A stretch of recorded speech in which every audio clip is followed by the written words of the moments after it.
பேடிஎமோட Q1 இந்த financial year 2026 எப்படி இருக்கு அப்படின்னா அவங்களுக்கு ப்ராஃபிட்டா வந்து அமைஞ்சிருக்கு. 122 கோடி வந்து அவங்க ப்ராஃபிட் வந்து பண்ணியிருக்காங்க. இதுவே நம்ம போன இயர் Q1 ஃபினான்ஷியல் இயர் 2025 எடுத்து பார்த்தோம் அப்படின்னா லாஸ் வந்து பண்ணியிருந்தாங்க. 800 கோடி கிட்ட லாஸ் பண்ணியிருந்தாங்க. நம்ம Q4 எடுத்து பார்த்தா லாஸ்ட் குவார்டர் எடுத்து பார்த்தாலுமே லாஸ் வந்து பண்ணியிருந்தாங்க. இப்பதான் ப்ராஃபிட் வந்து மூவ் ஆயிருக்காங்க 124 கோடி. இந்த ப்ராஃபிட் எப்படி வந்தது அப்படின்னா இவங்களோட இந்த எம்ப்ளாயிஸ் எல்லாம் இருப்பாங்களா, ஸோ அவங்க எல்லாரையுமே வீட்டுக்கு அனுப்பிச்சிருக்காங்க. அவங்கள அனுப்பிச்சிட்டு ஏஐ ட்ரிவனா இவங்களோட ஆபரேஷன் மேனேஜ்மெண்ட் வந்து இம்ப்ரூவ்மெண்ட் பண்ணியிருக்காங்க. அதாவது எம்ப்ளாயிஸ் பண்ண வேலையை ஏஐ வச்சு பண்ணியிருக்காங்க. ஸோ அங்க ஒரு காஸ்ட் கட் வந்து பண்ணியிருக்காங்க. ரெண்டாவது இந்த பேடிஎம் டப்பா இருக்கும்ல, நம்ம லோக்கல் ஷாப்ல பார்த்திருப்போம், எல்லா இடத்துலயும் பார்த்திருப்போம், நிறையப்பட்ட பேடிஎம் தொகை அப்படின்னு சொல்லி வரல. அந்த மெர்ச்சன்டைஸ் பாக்ஸ் வந்து சூப்பரா சேல்ஸ் நடந்திருக்கு. ஸோ நிறைய பேர் வந்து வச்சிருக்காங்க. இது வந்து இந்த எம்எஸ்எம்இ அண்ட் தென் எஸ்எம்இ இந்த மாதிரி இடத்துல வந்து அதிகமா யூஸ் பண்றாங்க அப்படின்றது இவங்களோட ரிப்போர்ட்டா இருக்கு. 1.3 crore யூசர்ஸ் வந்து இருக்காங்க இந்த மெர்ச்சன்டைஸ் பாக்ஸ் யூஸ் பண்றவங்க. ஸோ இந்த ஒரு மெர்ச்சன்டைஸ் சப்ஸ்கிரிப்ஷன் எல்லாம் சூப்பரா இருக்கு. அதுல இருந்து மார்ஜின்ஸ் வந்து கிடைச்சிருக்கு அண்ட் தென் காஸ்ட் கட்டிங் வந்து பண்ணிருக்காங்க. ஸோ அதை ஃபுல்லா ஏஐ வச்சு ட்ரிவன் பண்ணிருக்காங்க. ஸோ இதெல்லாம் சேர்ந்து பேடிஎம் வந்து ப்ராஃபிட் காமிச்சிருக்காங்க. இதுக்கு முன்னாடி ஃபுல்லா லாஸ்ல வந்து இருந்தது. So revenue from operations and then other metrics எடுத்து பார்த்தாலும் சூப்பரா இருக்கு. இப்போ இவங்களோட அந்த வேலெட்ல இருக்க அமௌண்ட் எவ்வளவா இருக்கு அப்படின்னா 12,872 கோடி வந்து வச்சிருக்காங்க. அந்த ஒரு ஸ்ட்ராங் கேஷ் ஃப்ளோவா பார்க்கும்போது, ஸோ இங்க ஸ்ட்ராங் கேஷ் ஃப்ளோன்றது அவங்களோட அந்த பினான்சியல் புக்ல இருந்து வர அந்த கேஷ் ஃப்ளோ கிடையாது.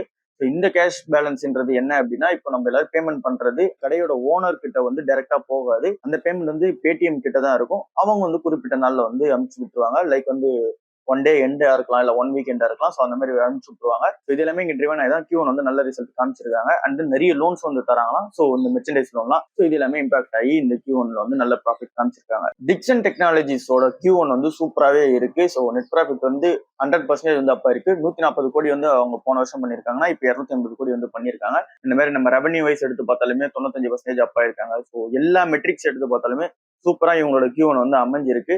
அதுலயும் எக்ஸ்பெஷலா பார்க்கும்போது இந்த மொபைல் செக்மெண்ட் வந்து நல்ல ஒரு இம்ப்ரூவ்மெண்ட் வந்து கொடுத்துருக்கு இந்த கம்பெனிக்கு.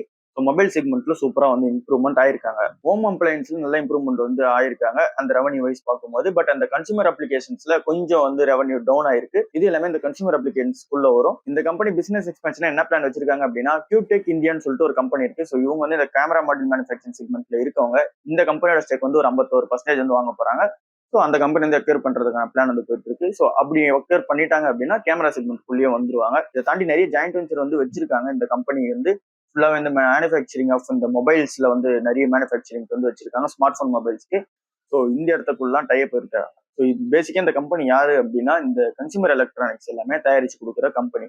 லைக் வந்து அது டிவி, ஸ்மார்ட் போன்ஸ், இல்லை அப்படின்னா ரெஃப்ரிஜிரேட்டர், இந்த மாதிரி நீங்க வாஷிங் மிஷின் எது எடுத்தாலுமே அந்த கம்பெனி வந்து தயாரிச்சு கொடுப்பாங்க. நம்ம இந்தியன் கம்பெனி தான் இவங்க.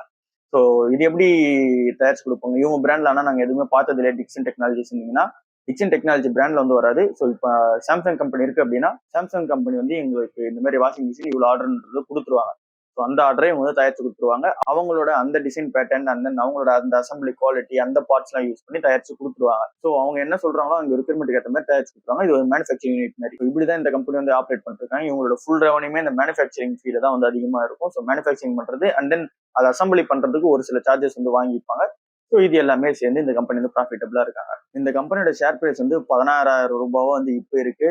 ஸோ இந்த ஷேர் ஏன் டிஸ்கஸ் பண்ணேன் அப்படின்னா இது வந்து நிறைய பேர் வாங்கியிருந்தாங்க. என் ஃப்ரெண்ட்ஸே வாங்கியிருந்தாங்க.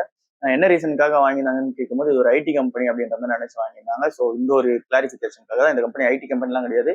ஸோ இவங்களோட பிசினஸ் மாடல் என்னன்னா சொல்லிட்டேன், இவங்களோட ரெவன்யூ எங்கிருந்து வரும்னு சொல்லிட்டேன். ஸோ அதுக்கேற்ற மாதிரி பார்த்து டிஸ்கஸ் பண்ணிக்கோங்க. பட் இப்போ இருக்க பி ரேஷியோக்கு இது வந்து ரொம்பவே ஹை வேல்யூவா ட்ரேட் ஆயிட்டு இருக்கு 16,000 ரூபான்றது.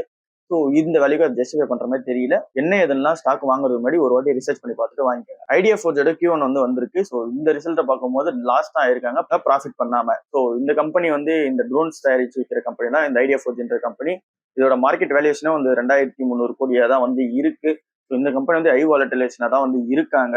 எக்ஸ்பென்ஸ் இவங்க பண்றது 42 கோடியா இருக்கு இந்த Q1ல. ஆனா அதே அளவுக்கு அவங்க ரெவன்யூ ஜென்ரேட் பண்றது 12 கோடியா இருக்கு. ஸோ எக்ஸ்பென்ஸ் 47 கோடி, ரெவன்யூ 12 கோடி அப்படின்னா அவங்க செலவு பண்றது 47 கோடி இருக்கு. ஆனா அவங்க சம்பாதிக்கிறதே 12 கோடி தான் இருக்கு. ஸோ இந்த மாதிரியான வந்து பினான்சியல் ஹெல்த் வந்து கொஞ்சம் கம்மியா இருக்க கம்பெனியா தான் இருக்கு. ஸோ இந்த கம்பெனி பத்தின டீடைல்ஸ் வந்து அதிகமா வந்து வெளியே வரல.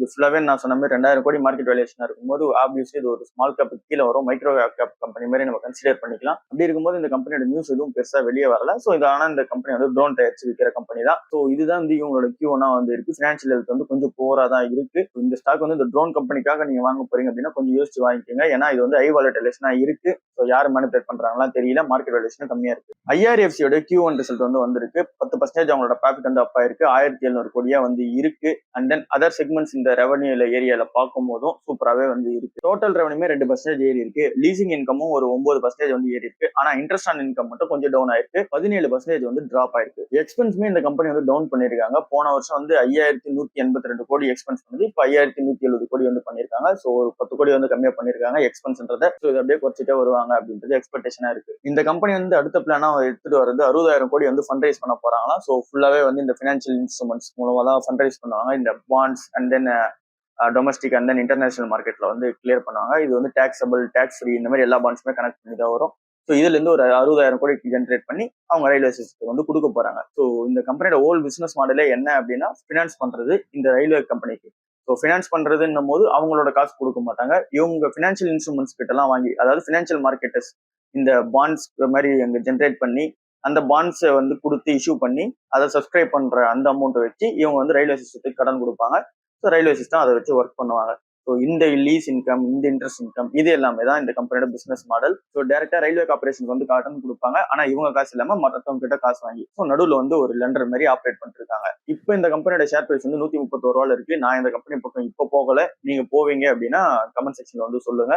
ஜென்சார் டெக்னாலஜிஸோட Q1 வந்து வந்திருக்கு. ஸோ இதுலயுமே உங்களோட ரிசல்ட் பார்க்கும்போது சூப்பரா இருக்கு. ப்ராஃபிட்டும் சரி, ரெவன்யூ சரி சூப்பரா அப் ஆயிருக்கு. ப்ராஃபிட் வைஸ் நம்ம பார்க்கும்போது 15% வந்து அப் ஆயிருக்கு. ரெவன்யூ வைஸ் பார்க்கும்போது 4.9% வந்து அப் ஆயிருக்கு. 5% கிட்ட. ஸோ இது வந்து ஒரு ஐடி கம்பெனி மாதிரி தான். ஸோ இவங்க வந்து இந்த BFS அந்த செக்டர்ல வந்திருக்காங்க. இந்த பேங்கிங் ஃபினான்சியல் சர்வீசஸ் அந்த செக்டர்ல இருக்காங்க. இங்க இவங்களோட ரெவன்யூ கான்ட்ரிபியூஷன் பார்க்கும்போது இந்த BFS செக்டர்ல வந்து 41% வந்து இருக்கு. இது 39% பாஸ்ட் இயர்ல இருந்து இப்ப 41% அப்பா இருக்கு. ஸோ இதுல ஒரு 41%. அண்ட் தென் அடுத்தது மேனுஃபேக்சரிங் அண்ட் தென் கன்சூமர் சர்வீசஸ்ல ஒரு 25% இருக்கு. And then telecom, media, so இந்த சைட்ல வந்து 22%, அண்ட் தென் ஹெல்த் கேர்ல வந்து ஒரு 10% இருக்கு. ஓவரால் இவங்க ரெவன்யூல banking and then financial services தான் மேஜரான ரோல் வந்து பிளே பண்ணுது. அங்கதான் 41% ரெவன்யூ வருது.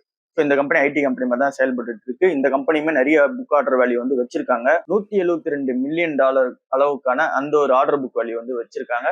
ஸோ இதுல இவங்க கிளைண்ட் வைஸா நம்ம பார்க்கும்போது 1 மில்லியனுக்கு மேல ஆர்டர் புக் கொடுத்துருக்கவங்க வந்து, அதாவது $1 மில்லியன் மேல ஆர்டர் புக் கொடுத்துருக்கவங்க வந்து 82 பேரா இருக்காங்க. $5 மில்லியன் மேல கொடுத்துருக்கவங்க 32 பேரா இருக்காங்க. $10 மில்லியன் மேல கொடுத்துருக்கவங்க 16 பேராவும், $20 மில்லியன் மேல கொடுத்துருக்கவங்க 6 பேராவும் இருக்காங்க. ஸோ இது வந்து எந்த சேஞ்சுமே இல்லாம குவார்டர் ஆன் குவார்டர் அப்படியே தான் போயிட்டு இருக்கு. இந்த கம்பெனியோட சிஇஓனா மணிஷ் தந்தான் என்ன சொல்றாங்க அப்படின்னா, இந்த கம்பெனி வந்து ஏஐ ட்ரிவன் பண்ணி தான் போயிட்டு இருக்கு. ஸோ ஏஐல வந்து லீட் பண்ணி நாங்க போய்கிட்டு இருக்கோம். அண்ட் தென் ஆப்ரேட்டிங் எஃபிஷியன்சி சூப்பரா இருக்கு அப்படின்னு சொல்லியிருக்காங்க. அண்ட் தென் ஸ்ட்ராங்கான டெலிவரி வந்து கிளைண்ட்ஸ்க்கு வந்து கொடுத்துருக்கோம். இந்த ஒரு லாஸ்ட் 2 இயர்ஸ்ல அட்ரிஷன் ரேட் எங்க கம்பெனி தான் இருக்குதுலே கம்மி. ஸோ அப்படின்னா இங்க இருந்து எம்ப்ளாய்ஸ் வெளியே அனுப்புறதுன்றது நாங்க தான் இருக்குதுல கம்மியா மெயின்டைன் பண்ணிருக்கோம். லோ அட்ரிஷன் ரேட் வந்து இருக்கு அப்படின்னு சொல்றாங்க. எங்களோட ஃபோக்கஸ் என்னவா இருக்கும் அப்படின்னா, எங்களோட எம்ப்ளாயிஸே நாங்க வந்து ரீஸ்கில்லிங் பண்ணுவோம். அண்ட் தென் கிளைண்ட் சாட்டிஸ்ஃபேக்ஷனுக்கும் எங்களோட இந்த எக்ஸிகியூஷன் வந்து கரெக்டா போகும் அப்படின்னு சொல்றாங்க. அதாவது இந்த கம்பெனி ஓவராலா பார்க்கும்போது ரொம்ப அளவுக்கான ப்ராஃபிட்ஸ் அண்ட் தென் Q1 வந்து சூப்பரா இருக்குன்னு சொல்ல முடியாது. பட் சூப்பராகவே வந்து போயிருக்காங்க. அட்ரிஷன் ரேட்டை கரெக்டாக மெயின்டைன் பண்ணிருக்காங்க.